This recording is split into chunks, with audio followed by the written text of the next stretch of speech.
pequeno.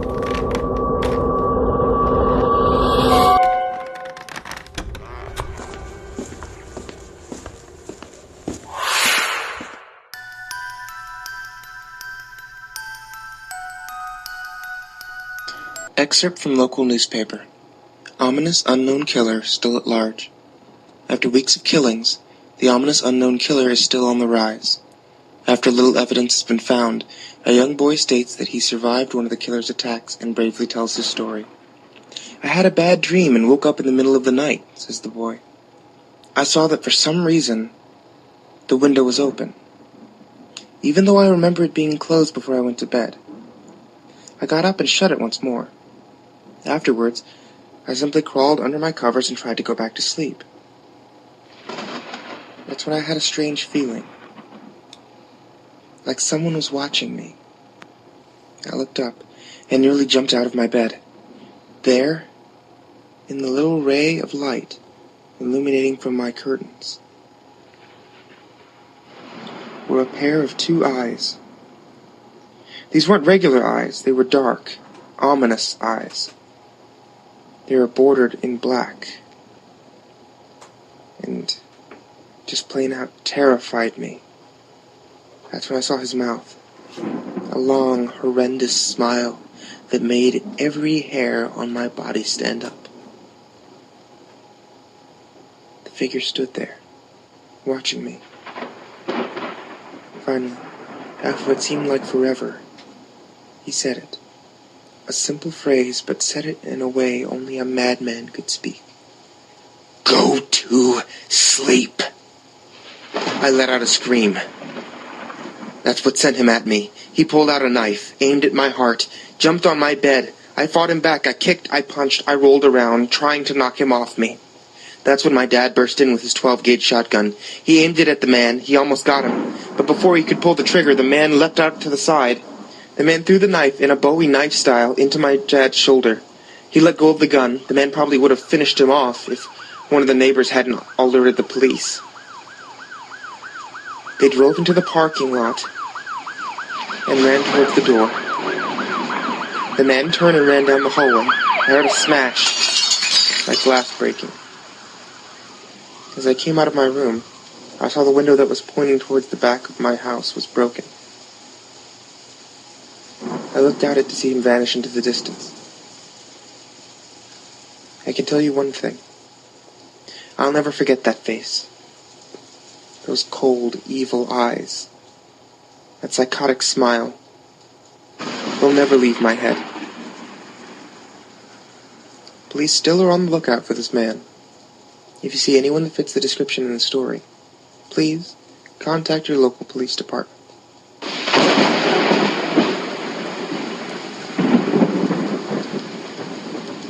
Jeff and his family had moved into the new neighborhood. His dad had gotten a promotion at work, and they thought it would be best to live in one of those fancy neighborhoods. Jeff and his brother Lou couldn't complain, though. A new, better house. What was not to love? As they were getting unpacked, one of their neighbors came by. "Hello," she said. "I'm Barbara. I live across the street from you. Well, I just wanted to introduce myself and to introduce my son."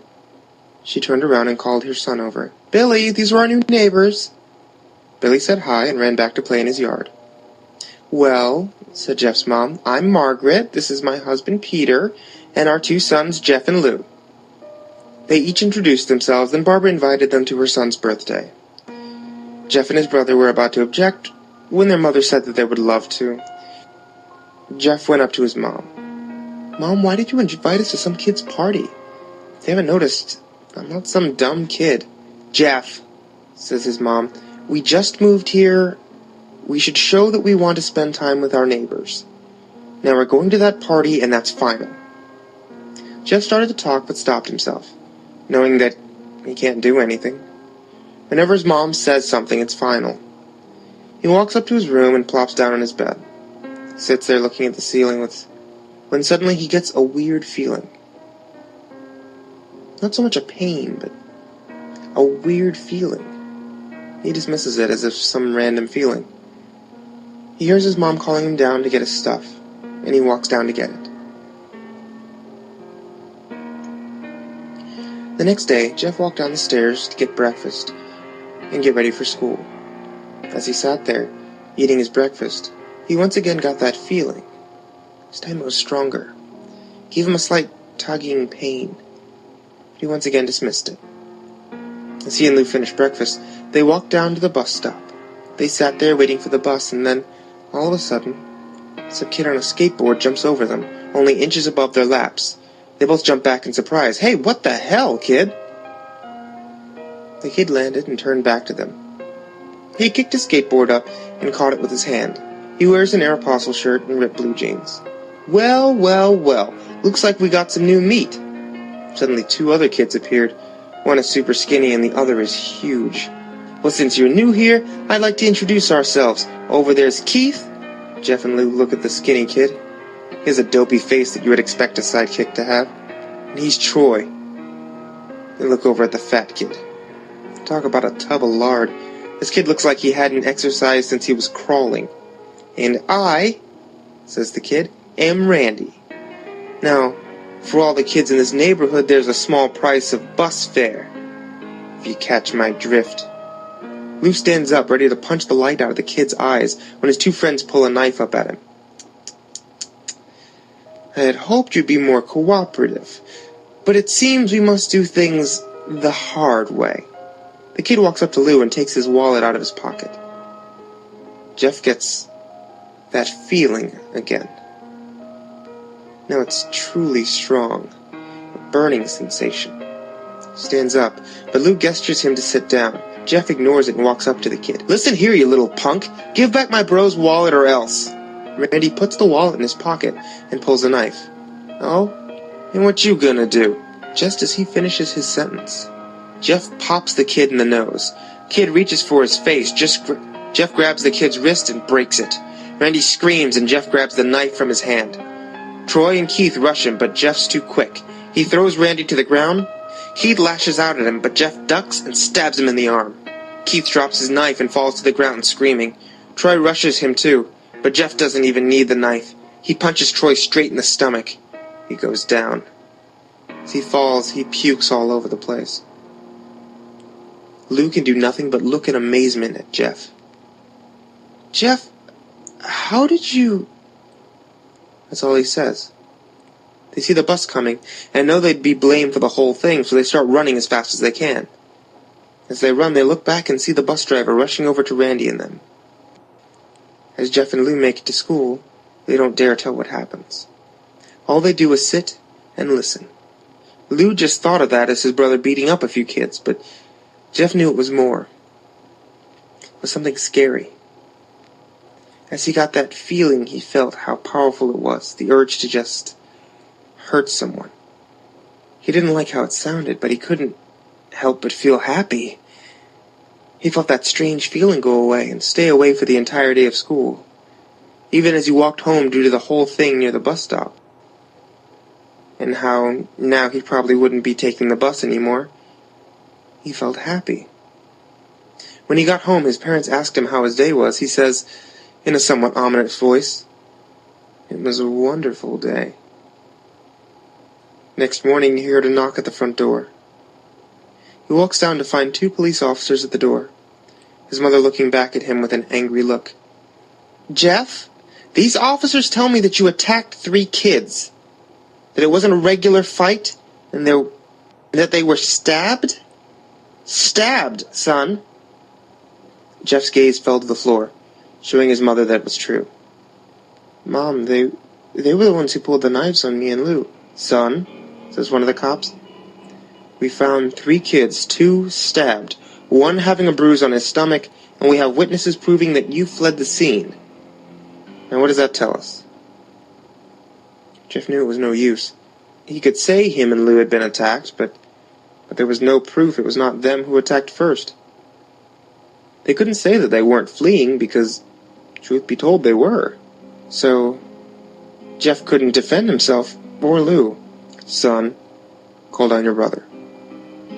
Jeff couldn't do it, since it was him who beat up all 3 of the kids.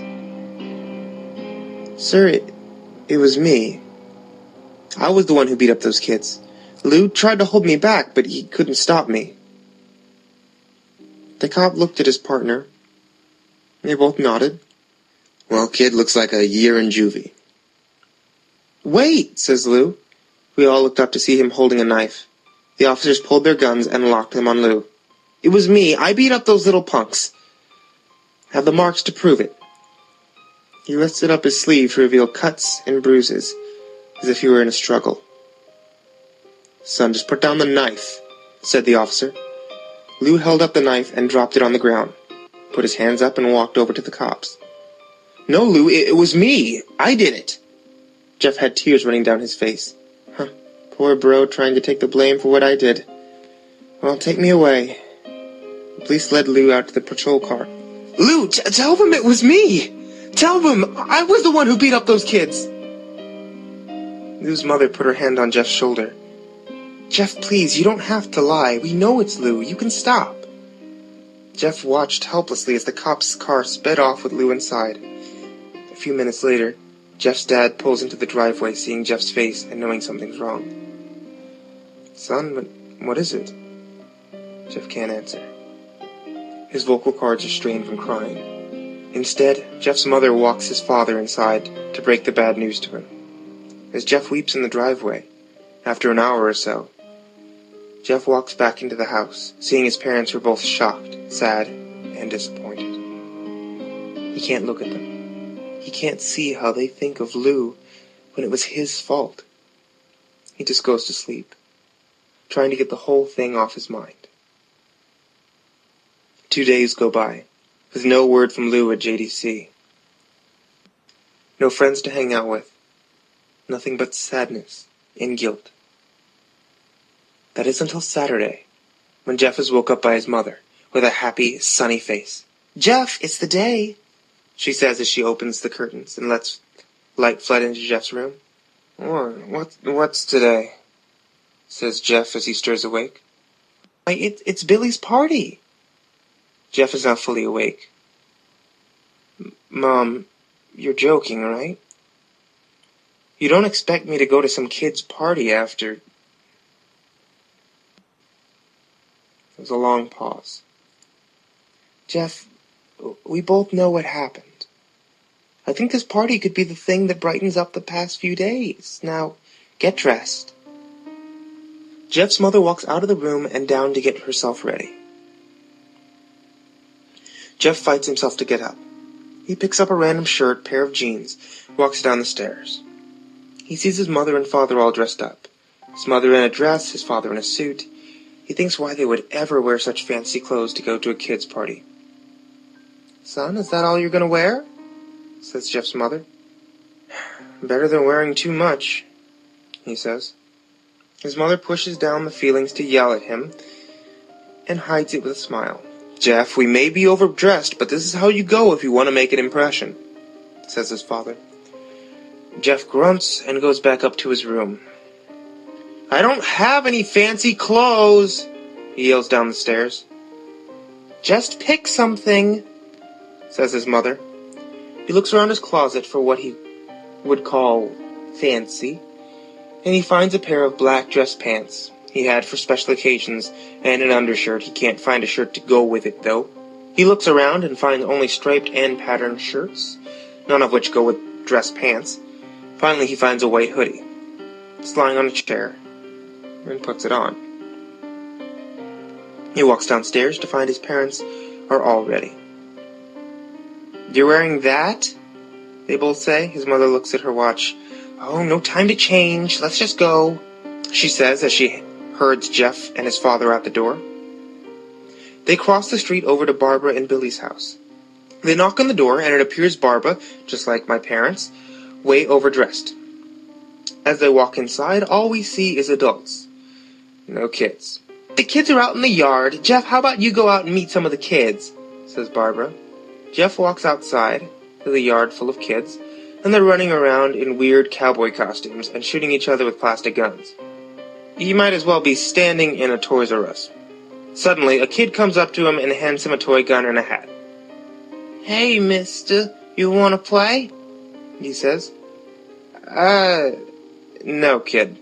I'm way too old for this stuff. The kid looks at him with that weird puppy dog face. "Please?" says the kid. "Fine," says Jeff. He puts on the hat and starts to pretend shoot at the kids.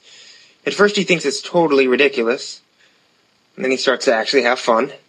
But it's the first time he's done something that takes his mind off of Lou, so he plays with the kids for a while, until he hears a noise. It's a weird, rolling noise. Then it hits him. Just as it does, Randy, Troy, and Keith all jump over the fence on their skateboards. Jeff drops the fake gun and rips off the hat. Randy looks at Jeff with burning hatred. "Hello. Jeff, is it? We have some unfinished business." Jeff sees the bruised nose on his face. "I think we're even. I beat the shit out of you, and you got my brother sent to JDC. "Oh no, I don't go for even. I go for winning. You may have kicked our asses that one day, but not today." As he said that, Randy rushes Jeff. They both fall to the ground. Randy punches Jeff in the nose, and Jeff grabs him by the ears and headbutts him. Jeff pushes Randy off of him, and both rise to their feet. Kids were screaming, parents were running out of the house. Troy and Keith both pull guns out of their pockets. "No one interrupts or guts will fly," they say. Randy pulls a knife on Jeff and stabs him in the shoulder. Jeff screams and falls on his knees. Randy starts kicking him in the face. After 3 kicks, though, Jeff grabs his foot and twists it, causing Randy to fall to the ground. Jeff stands up, walks towards the back door. Troy grabs him, though. "Need some help?" He picks Jeff up by the back of his collar and throws him through the patio door. As Jeff tries to stand, he is kicked down to the ground. Randy repeatedly starts kicking Jeff until he starts to cough up blood. "Come on, Jeff, fight me!" He picks Jeff up and throws him into the kitchen. Randy sees a bottle of vodka on the counter and smashes the glass over Jeff's head. "Fight!" He throws Jeff back into the living room. "Come on, Jeff! Look at me!" Jeff glances up, his face riddled with blood. "I was the one who got your brother sent to JDC, and now you're just gonna sit there and let him rot in there for a whole year? You should be ashamed." Jeff stands up. "Oh, finally you stand and fight." Jeff is now on his feet, blood and vodka on his face. Once again he gets that strange feeling, the one in which he hasn't felt for a while. "Finally he's up," says Randy as he runs at Jeff. And that's when it happens. Something inside Jeff snaps. His psyche is destroyed. All rational thinking is gone. All he can do is kill. He grabs Randy and pile drives him into the ground. He gets on top of him and punches him straight in the heart. The punch causes Randy's heart to stop. Randy's gasping for breath. Jeff hammers down on him, punch after punch. Blood gushes from Randy's body until he takes one final breath and dies. Everyone's looking at Jeff now. The parents, the crying kids, even Troy and Keith. Although they easily break from their gaze and point their guns at Jeff. Jeff sees the guns trained on him and runs for the stairs. As he runs, Troy and Keith let out fire on him, each shot missing. Jeff runs up the stairs and hears Troy and Keith follow up from behind. As they let out their final round of bullets, Jeff ducks into the bathroom. He grabs the towel rack and rips it off the wall. Troy and Keith race up, knives ready. Troy swings his knife at Jeff, who backs away, and bangs the towel rack against Troy's face. Troy goes down hard, and now all that's left is Keith. He's more agile than Troy, though, and ducks when Jeff swings the towel rack. He drops the knife, grabs Jeff by the neck. He pushes him against the wall. A thing of bleach falls down on top of us from the top shelf. It burnt both of them. They both started to scream. Jeff wiped his eyes as best he could. He pulled back the towel rack, swung it straight into Keith's head. As he lay there, bleeding to death, he lets out an ominous smile. "What's so funny?" asks Jeff. Keith pulled out a lighter and switches it on. "What's funny," he says, "is that you're covered in bleach and alcohol." Jeff's eyes widen as Keith throws the lighter at him. As soon as the flame made contact with him, the flames ignite the alcohol and the vodka. While the alcohol burned him, the bleach bleached his skin. Jeff let out a terrible screech as he caught on fire. He tried to roll out the fire, but it was no use. The alcohol made him a walking inferno. He ran down the hall, fell down the stairs. Everyone started screaming as they saw Jeff, now a man on fire, drop to the ground nearly dead. The last thing Jeff saw was his mother and other parents trying to extinguish the flame. And that's when he passed out. When Jeff woke up, he had a cast wrapped around his face. He couldn't see anything. He felt the cast on his shoulders, stitches all over his body. He tried to stand up, but he realized that there was some tube in his arm. When he tried to get up, it fell out. The nurse rushed in. "I don't think you can get out of bed just yet," she said as she put him back into the bed and reinserted the tube. Jeff sat there with no vision, no idea of what his surroundings were. Finally, after hours, he heard his mother. "Honey, are you okay?" she asked. Jeff couldn't answer, though his face was covered. He was unable to speak. "Oh, honey, I have great news. After the witnesses told the police that Randy confessed of trying to attack you, they decided to let Lou go." That made Jeff almost bolt up, stopping halfway, remembering the tube coming out of his arm. "He'll be out by tomorrow. Then you two will be able to be together again." Jeff's mother hugged Jeff, says her goodbyes. The next couple of weeks were those where Jeff was visited by his family. Then came the day where his bandages were to be removed. His family were all there to see what he would look like. As the doctors unwrapped the bandages from Jeff's face, everyone was on the edge of their seats. They waited until the last bandage holding the cover over his face was almost removed. "Well, let's hope for the best," said the doctor. He quickly pulled the cloth, letting the rest fall from Jeff's face. Jeff's mother screamed at the sight of his face. Lou and Jeff's dad stare, awestruck at his face. What happened to my face?" Jeff said. He rushed out of bed and ran to the bathroom. He looked in the mirror and saw the cause of distress. His face. It's horrible. His lips were burnt to a deep shade of red. His face was turned into a pure white color. His hair singed from brown to black. He slowly put his hands to his face. It had a sort of leathery feel to it now. He looked back at his family, then back at the mirror. "Jeff," said Lou, "hey, it's not so bad." "Not bad?" said Jeff. "It's perfect." His family were equally surprised. Jeff started laughing uncontrollably. His parents noticed that his left eye and hand were twitching. Jeff, are you okay?" "Okay? I've never felt more happy. Look at me. His face goes perfectly with me." He couldn't stop laughing. He stroked his face, feeling it, looking at it in the mirror. What caused this? He may recall that when Jeff was fighting Randy, something in his mind, some sanity snapped. Now he was left as a crazy killing machine. That is, his parents didn't know. "Doctor," said Jeff's mom, "is my son all right, in the head?" "Oh, yes, this is typical behavior for a patient that's had a very large amount of painkillers. If his behavior doesn't change in a few weeks, bring him back here. We'll give him some psychological testing." "Oh, thank you, doctor." Jeff's mother went over to Jeff. "Jeff, sweetie, it's time to go." Jeff looks away from the mirror. His face still formed into a crazy smile. "Okay, Mom." Jeff's mom took him by the shoulder and took him to get his clothes. "This is what he came in," says the lady at the desk. Jeff's mom looked down to see the black dress pants and white hoodie her son wore. Now they were clean of blood and now stitched together. Jeff's mother led him to his room and made him put his clothes on. And then they left, not knowing that this was their final day of life. That night, Jeff's mother woke to a sound coming from their bathroom.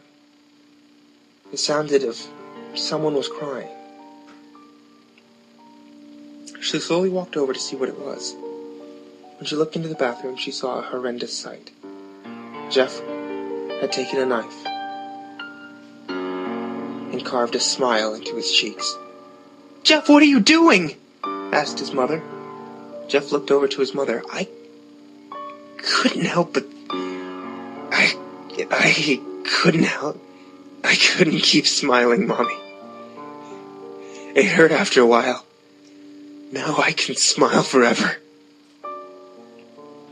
Jeff's mother noticed his eyes, ringed in black. Jeff, your eyes! His eyes were bordered by black, seemingly never closing.